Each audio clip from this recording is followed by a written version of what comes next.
Hey guys, so I have another angel story for you today.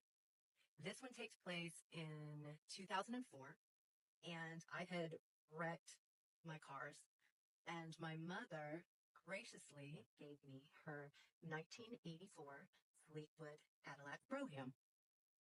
And for those of you that are not familiar with this vehicle, it's enormous. It's a land yacht. It's like a huge boat on wheels, big as a four-door sedan's gonna get. And if you roll down all four windows and caught wind, you could probably just coast down the highway, which would have been the safer way to go in this car. Because since it was 20 years old, I think at this point, it had developed this charming habit of stalling out when you were traveling at high speed. The engine would just cut off. Happened to me a few times, probably going about 40 to 50 miles an hour. If you would press on the gas a little bit, the car would start to shake. And then if you were lucky, it wouldn't stall out. But at this point, I think it had stalled out like 3 or 4 times. And I just hadn't had it checked out yet because I was broke and I had places to go. So this day in particularly, my friend and I were in the car and we were in a busy suburban retail area during rush hour. And this is a pretty big highway. So there were about 4 lanes plus a turn lane on both sides. So 2 lanes in a turn lane, center divide, 2 lanes in a turn lane, and traffic was super heavy, but it was still moving. So everybody was going probably between 40 and 55 miles an hour. And as I was pressing on the gas a little bit, the car decided to hate me and it stalled out. And luckily, there was the left-hand turn lane right there. So I eased into that before the car completely stopped moving. And I stopped and I wasn't sure what to do. Still pretty stressful because cars were traveling past on the right-hand side at about 40, 50 miles an hour. And it was heavy traffic. And I'd never been in that situation before, so I wasn't totally sure of what to do. So I suggested to my friend that maybe we should get out and push.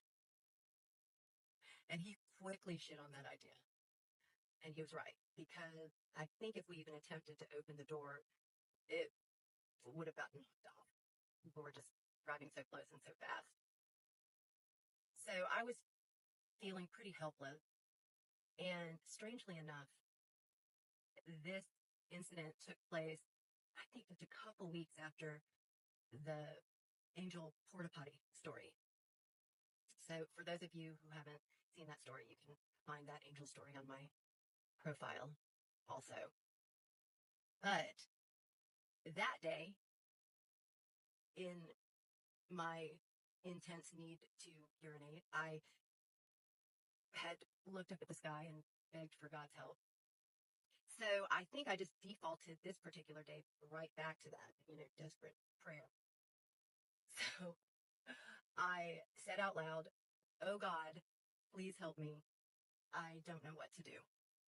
And then I proceeded to bury my face in the steering wheel.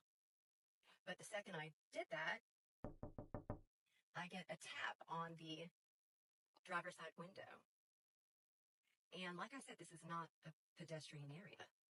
And there is traffic going at high speeds on both sides. And this guy's just standing in the center divide.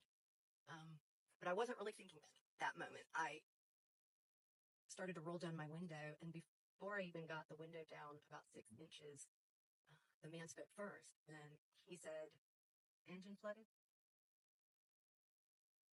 And quintessentially, as far as Angel Story goes, this man had like dark eyes, either brown or black. Um, but I couldn't make out his facial features because the light, the sun shining from behind his head was so bright, it just cast his face in shadow. I'd say he was probably late 50s, early 60s vibe. Um, just demeanor and I guess the persona of a older man that would be good with cars. So he spoke first, and as I was rolling down the window, he said, engine flooded? And at this point, I'm like, oh, that's what's been happening.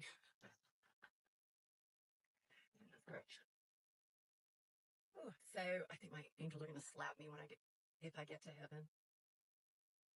But anyway, so I roll down the window and he captures my attention and he just says, engine flooded? And I say, yes, sir. And he kind of had me in hypnosis at this point, and he said, follow my instructions exactly.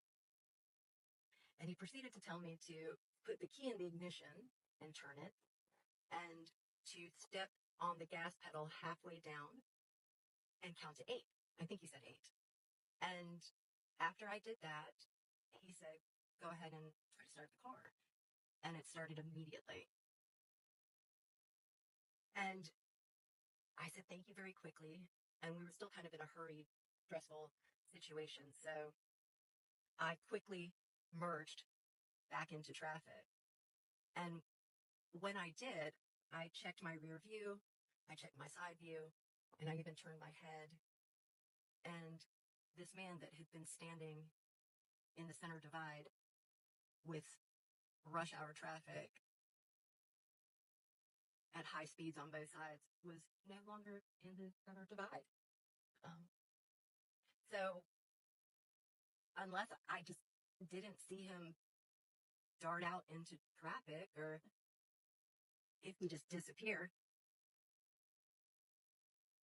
So I'm pretty sure that that was an angel and sent to save me again because I really needed him.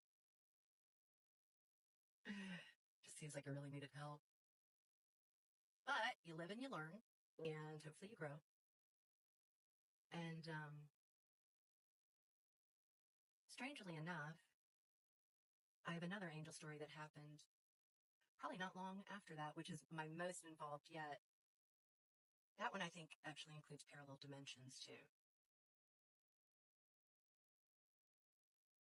But I'll save that one for another day. Till next time.